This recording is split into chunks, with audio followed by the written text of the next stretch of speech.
بحث کرنا آپ کا کام تو نہیں ہے، اور اگر کرنا چاہیں تو پہلے اس کا علم سیکھو، پوری ABC آپ کو سب معلوم ہونی چاہیے۔ یہ بالکل ایسا ہے جیسے آپ کو اسٹاک کا کوئی بھی پتہ نہ ہو، اسٹاک مارکیٹ میں پہنچ جاؤ، بولو آؤ کرو مناظرہ میرے ساتھ، تو تمہیں کیا پتا؟ وہ میں نے دیکھا ایک 2 آرٹیکل پڑھ لیے میں نے انٹرنیٹ پہ، بھائی تمہیں کیا اونچ نیچ پتا ہوگی؟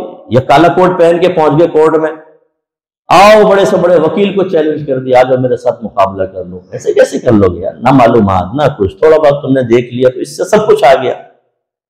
تو یہ آپ کی تحقیر بیان کرنا مقصود نہیں ہوتا، بلکہ شعور کی بیداری مقصود ہوتی ہے کہ ہم کس جگہ کھڑے ہیں، اپنے آپ احتساب کریں نا ذرا۔ آج جائیں اپنے لیں قلم اور ڈائری، آپ جس مسلک سے تعلق رکھتے ہیں، اللہ کا کرم ہے، مجھے امید ہے کہ آپ اہل سنت سے تعلق ہے اکثر آپ کا، لکھیں ذرا اپنے کیا کیا عقائد ہیں، کیا نظریات ہیں، کیا معمولات ہیں، کیا ضروریات اہل سنت، اس کی لسٹ ہی بنا لو۔ چلو پہلے لسٹ ہی نہیں آئے گی ذہن میں، آپ کو پتہ ہی نہیں کیا کیا ہے، پھر اس کے بارے میں لکھیں کہاں سے ثابت ہے، پھر اس کی توضیح تشریح لکھیں، یا رسول اللہ کیوں کہتے ہیں بتائیں، لکھیں ذرا، تقلید کیوں کرتے ہیں، تقلید شخصی کیوں کرتے ہیں، ہم کیوں امام اعظم کے پیروکار، لکھو ذرا۔ صفر، جب آپ کے پاس کچھ بھی نہیں ہے ذہن کے اندر، لیکن پھر بھی ٹن ٹن سننی ہے، لنگری سننی، لنگر کھا کھا کے یہ لنگر غوث پاک کا فیض رگوں میں جاری ہو ساری، ہاں وہ علم کے ذریعے نہیں ہے، وہ بوٹیوں کے ذریعے ہے۔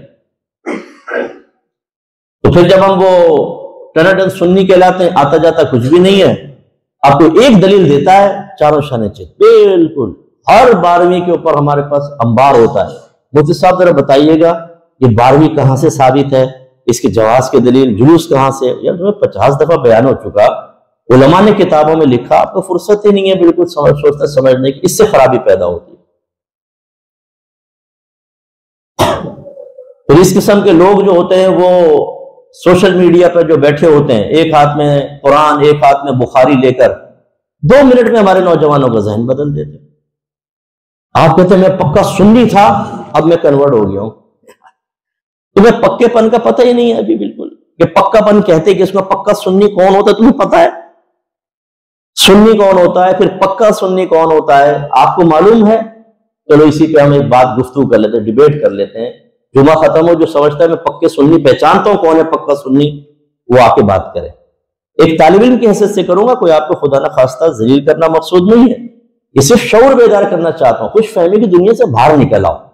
جو ہم نے اپنے آپ کو خوابی، وہ بعض اوقات خواب آتا ہے نا آسمان پہ اڑ رہے ہوتے ہیں نا یوں چیلوں کے ساتھ، یوں پھر امی کہتی ہے اٹھ کم بخت، ادھر آؤں بستر پہ، بلکہ بعض اوقات تو نیچے گرے ہوتے ہیں نیند کے اندر، ایک دم نیچے آ جاتے ہیں۔ ہم خوابی دنیا میں رہنے والے لوگ، تو میری تھپکی دو میں تمہیں تھپکی دوں، تو میری حوصلہ افزائی کرو میں تمہاری حوصلہ افزائی، میں کچھ نہ ہوتے ہوئے تمہیں مانوں اور تم نہ ہوتے ہوئے مجھے مان لو، اس خوش فہمی میں ہیں سارے کے سارے، اور چل رہے ہیں صاحب۔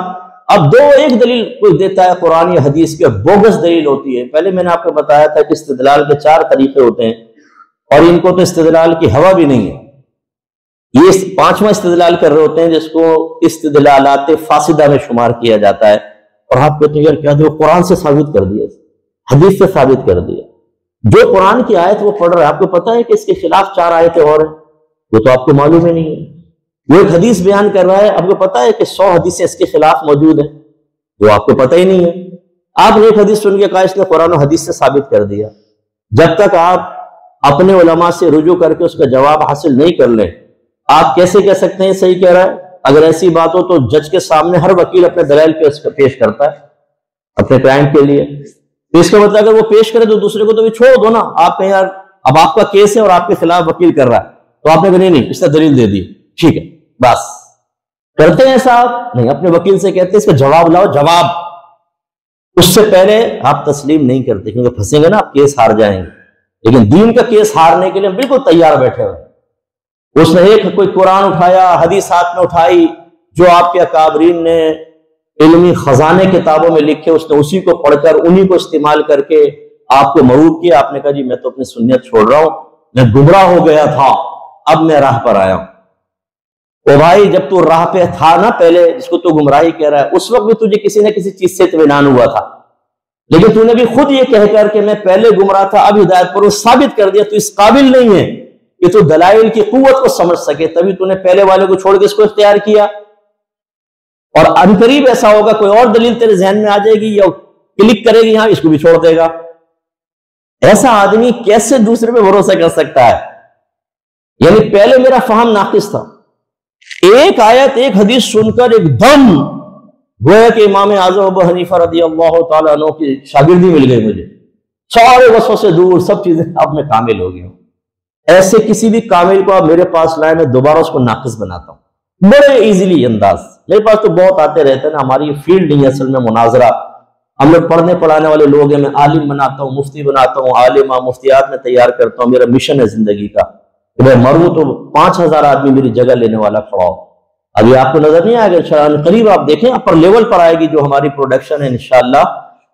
मैं तो गुमनामी पर भरोसा वो इक्तिफा ही नहीं करता ना, मैं अपने शागिर्दों से कहता हूं मशहूर हो, पब्लिक में मुतारफ, अपने सलाहियतों से लोहा मनवाओ, तो तुम्हें कौम मर्जे बनाएगी, फिर तुमसे फैज हासिल करेगी।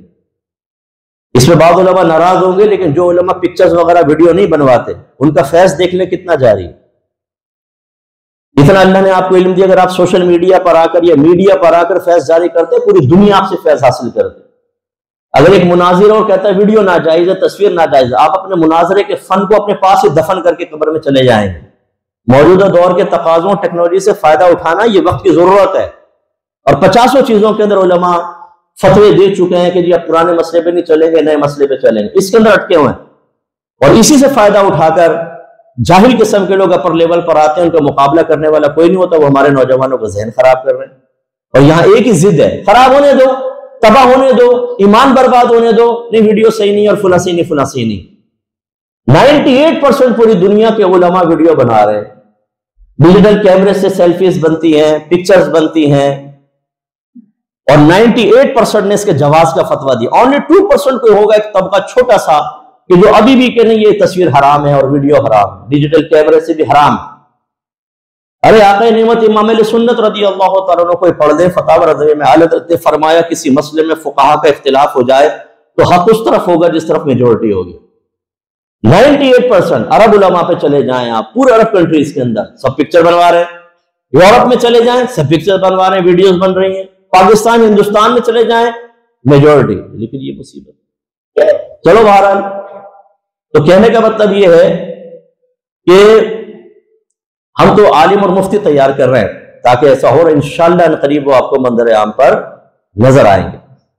मुनाजरा हमारी फील्ड नहीं है, यानी फील्ड से मुराद ये कि मैंने बहुत मुनाजरे किए हैं, मैं इस लाइन को इख्तियार नहीं करना चाहता, क्योंकि इसके अंदर फिर बस इसी में आदमी लग जाए।